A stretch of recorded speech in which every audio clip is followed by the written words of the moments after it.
The mythos of the Elder Scrolls paints a rather grim analogy for the spirituality of mankind. Inevitably, you become what you preach. In this universe, you worship gods through practicing the aspects of their domain. You honor the god of the hunt through the hunt itself. You pay tribute to the Lord of Schemes through weaving meticulous schemes of your own. The actions you condone, the habits you build, and the desires you indulge become offerings to the Daedric Princes ruling over those domains. Knowingly or not, they become empowered through mortal obsession, and thus spread their influence further and further. In the previous entry on this subject, we explored how the knowledge of the Daedric Princes and their domains can help us draw analogies between Elder Scrolls entities and the real-life vices or behavioral patterns they represent. By giving those impulses a tangible identity, they become easier to recognize, resist, and rally against. We discussed how corporate warfare and office conniving would make Boethia proud, how getting wasted several nights a week makes Sanguine happy,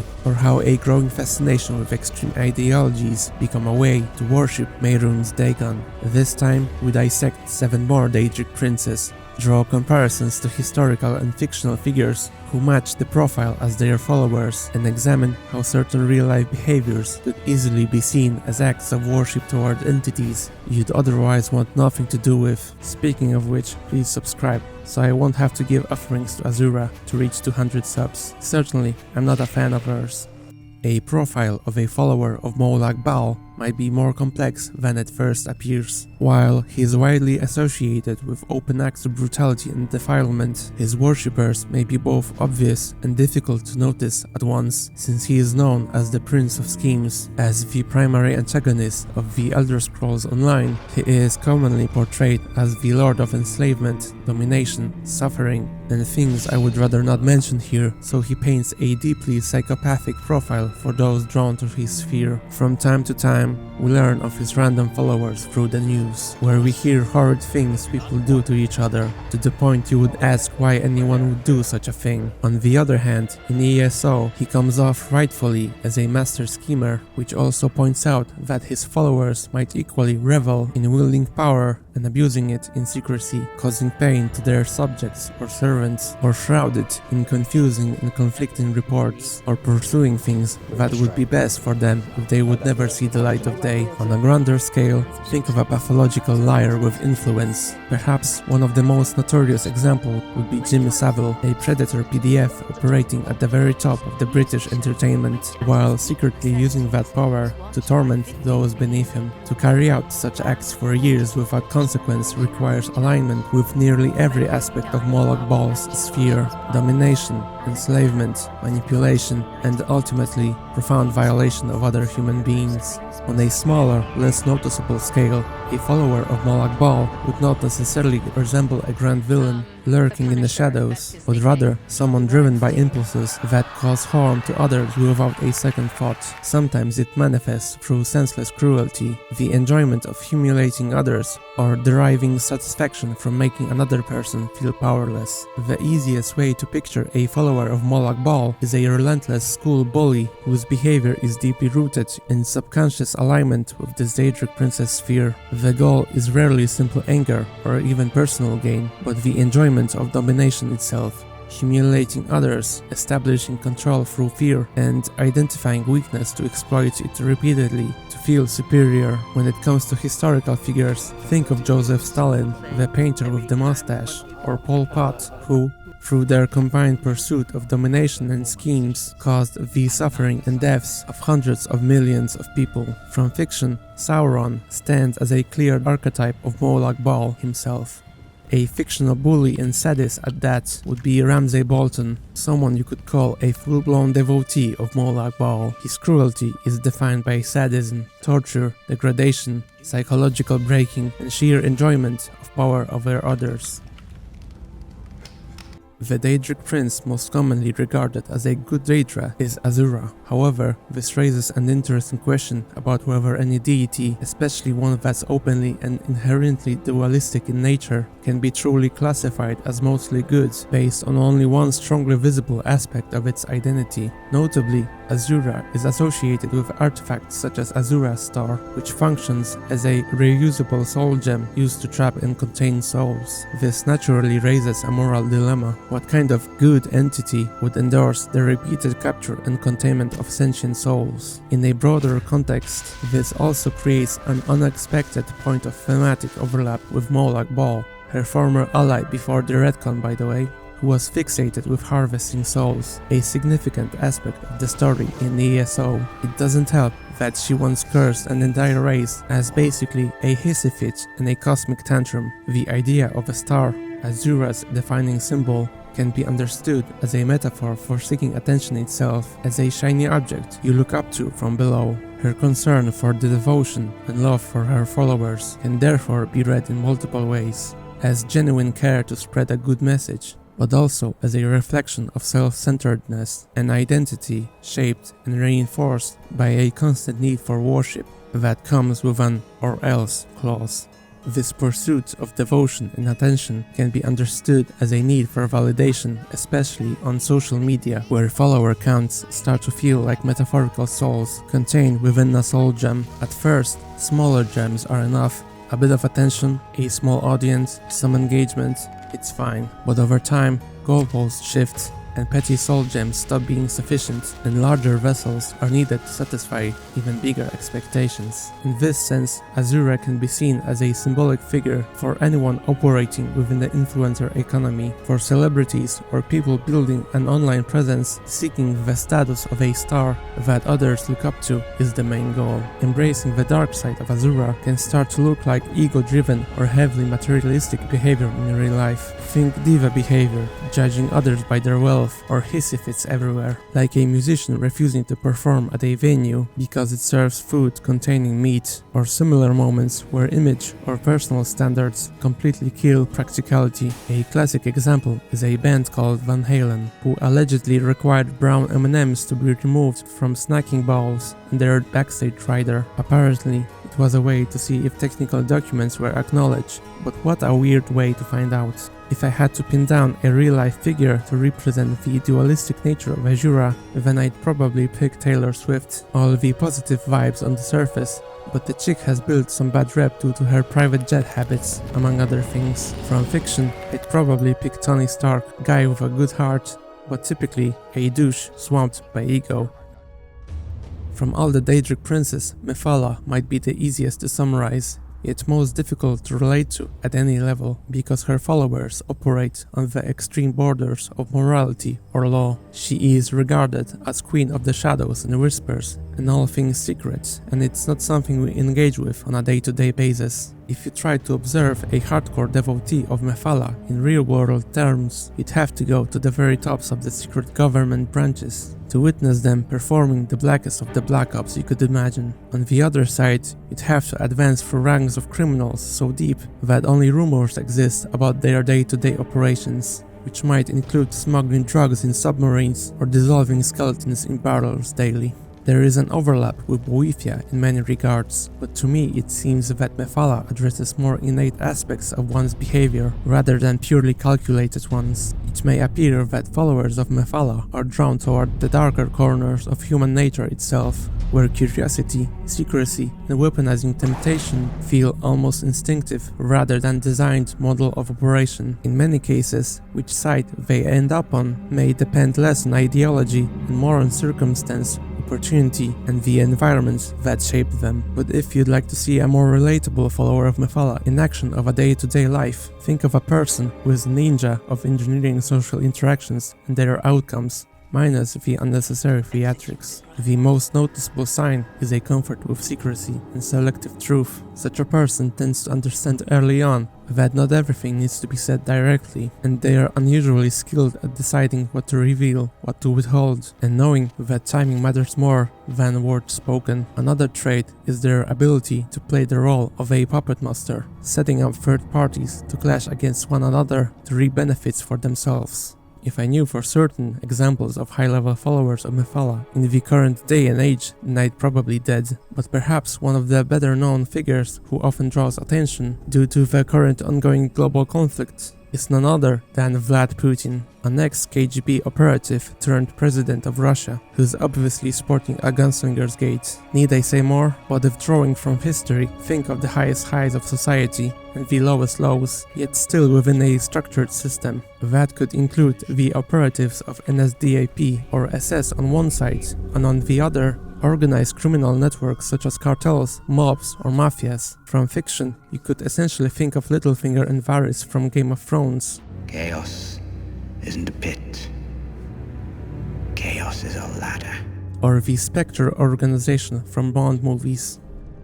For Peryite, Lord of Disease, Pestilence, Order, and Tasks, it may be best to flip the script and start with an example from fiction to make sense of his domain. A strong fit for this is none other than Ra's al Ghul from Nolan's Batman Begins. He frames corruption, decay, and imbalance as systemic problems that must be corrected through cleansing forces, such as deliberate spread of pandemics throughout the history. His worldview treats civilization itself as something that naturally rots if left unchecked, requiring periodic reset to restore balance. The League of Shadows has been a check against human corruption for thousands of years. We sacked Rome, loaded trade ships with plague rats, burned London to the ground. Every time a civilization reaches the pinnacle of its decadence, we return to restore the balance. That logic maps quite closely onto Peryite's associations with pestilence, cycles of infection, and the idea of purification through sickness and death. In that framing, Ra's al Ghul becomes less about chaos or enacting violence and more about enforced natural order through harsh corrective mechanisms, a philosophy where destruction is justified as sanitation on a global scale.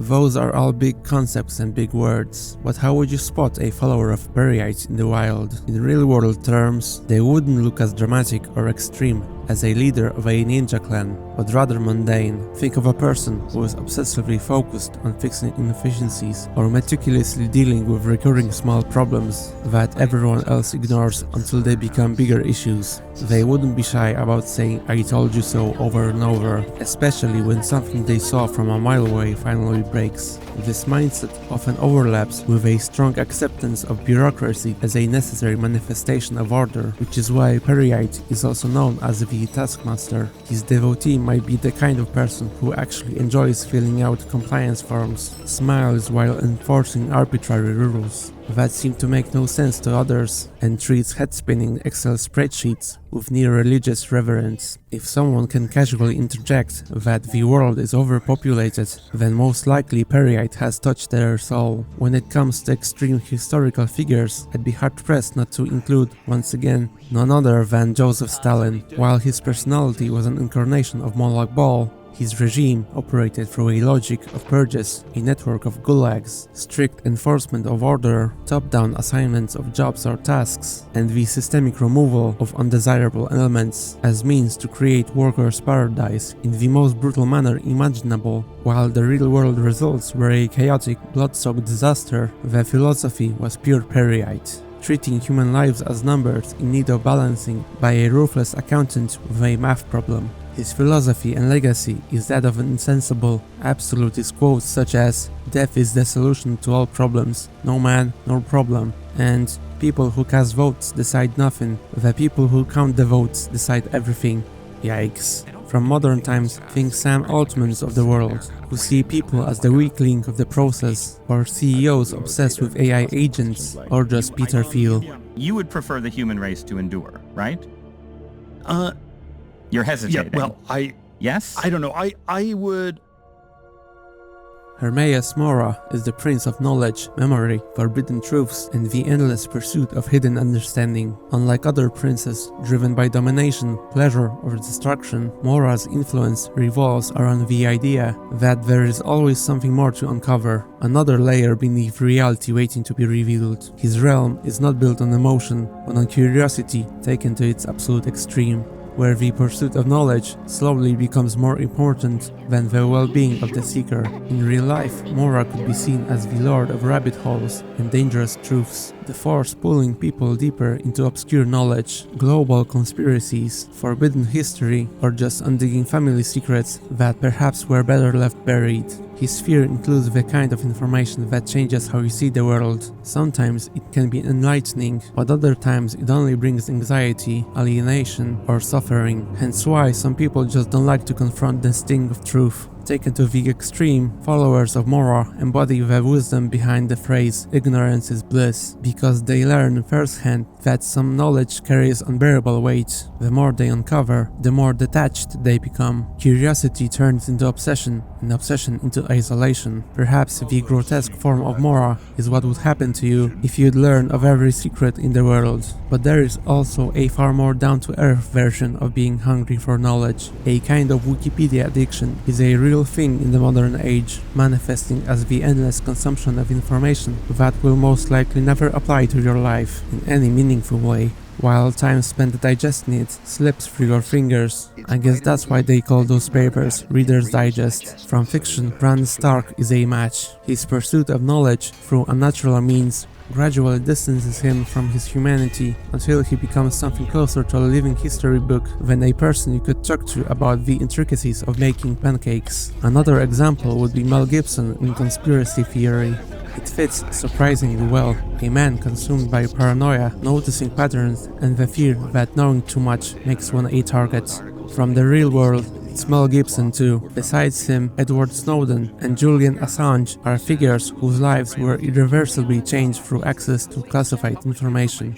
Namira is the Daedric Prince of decay, revulsion, self-loathing, and all the things cast aside by society. Her sphere is not simply physical filth or ugliness, but also the emotional and spiritual states tied to despair, brooding, self-destruction, and the slow surrender to hopelessness. In a way, it is as if the darker tendencies associated with followers of Mephala were turned inward rather than outward. Instead of manipulating others through secrecy and temptation, the follower of Namira becomes consumed by negative emotions directed at themselves and the world around them. Her domain encompasses squalor, self-pity, emotional decay, and the comfort some people eventually begin to find within misery itself. Rather than escaping destructive states, her followers may start identifying with them, wearing suffering almost as a part of their identity. In modern times, a follower of Namira is the personification of a slow, comfortable surrender to the dark. They are often found living in deep isolation, transforming their physical space into a mirror of their emotional decay. Their apartment might be a labyrinth of pizza boxes, an all-around mess, blackout curtains forbidding sunlight, and layers upon layers of dust and gunk. They don't just experience depression, they have mastered it in some way. A particularly striking modern example of this kind of descent can be seen in the Japanese phenomenon of hikikomori, people who withdraw almost completely from society, sometimes locking themselves away in their rooms or apartments for years at a time. While the causes are complex and often rooted in social pressure, anxiety, depression, or trauma, the image itself feels almost perfectly aligned with the sphere of Namira. Online spaces can sometimes reinforce this spiral further, especially communities built around cynicism, doom posting, or glorification of hopelessness, where suffering becomes like an Olympic discipline and recovery is treated almost as betrayal. Instead of seeking a way out of their misery, they curate it, wearing their self-loathing like armor, and treating any attempt at help or self-improvement as an evasive threat to their identity. If you're looking for recognizable cultural examples, someone like Kurt Cobain can be seen as someone fitting the profile, but in a different way. His public image became deeply associated with depression, self-destructive tendencies, alienation, discomfort with fame, and a worldview steeped in emotional heaviness and discussed with aspects of modern culture. The grunge aesthetic itself is the rejection of polished appearances, dirt, decay, and the emotional exhaustion it represents overlaps strongly with Namira's fears symbolically. Hell, even one of my favorite grunge albums of all time is simply called Dirt. From fiction, Gollum is almost perfect lore-fitting Namira follower, living in filth and darkness, consumed by obsession and past, emotionally degraded, isolated from society, and psychologically tortured by misery to the point where suffering becomes another identity within himself. Meridia is the goody two-shoes of the Daedric Princes, and while she's widely considered definitely the benevolent one, I see her more as the spirit of the modern culture war. I know, it's a loaded statement, but bear with me for a moment. Despite being the Lady of Light in life, there's a side to her associated with self-righteousness, unyielding views, and a degree of fanaticism that's powerful enough to spark the kind of ire that burns down civilizations. In Earthrealm, this attitude is not only visible in religious zealotry, but also increasingly in modern cultural conflicts, where a public figure may suddenly become completely disavowed because their views evolved over the years, not days, mind you, years or decades sometimes. And this condemnation is the opposite of encouragement to self-reflection, and when that happens, there is often no reasoning with the person blinded by the radiant light of Meridia. It reaches an absurd point where thinking for yourself becomes the cost of fueling outrage of people trapped inside beliefs that may no longer stand the test of time upon basic inspection. This ties neatly onto Meridia's own code of conduct, because she is known to strip away the free will of those who follow her into immortality, which honestly drives the point home perfectly. Hell, she even sees free will as a flaw. So, if you swear yourself completely to a cause, ideology, or movement, and that movement later commits some massive historical oopsie, then what's left to do besides burying your head in the sand? These days, the default response often seems to be doubling down on the absurdities, usually followed by sagas of drama, cancellation campaigns, or even modern spectacles that are influencer court cases. And the funniest part is that all sides of culture war fit neatly into this pattern. Everyone believes they stand in the righteous light, while the other side represent vile darkness and irredeemable corruption. In that sense, they all end up following Meridia's self-righteous train of thought, just with their own customized version of the truth. A casual follower of Meridia would probably look like the kind of person who constantly speaks in the language of moral superiority, the type who always has a correct opinion loaded and ready on any topic, alien to them or not, eagerly awaiting to explain why everyone else is problematic, uninformed, or ethically incorrect. Their social media feeds are echo chambers of public callouts, reposted outrage, and pompous declarations about standing on the right side of history. If you're looking for modern implementations of Meridia devotees in the heat of the battle, just open a YouTube homepage, scroll until you hit the nearest politically fueled influencer feud, and watch the drama unfold with popcorn in hand.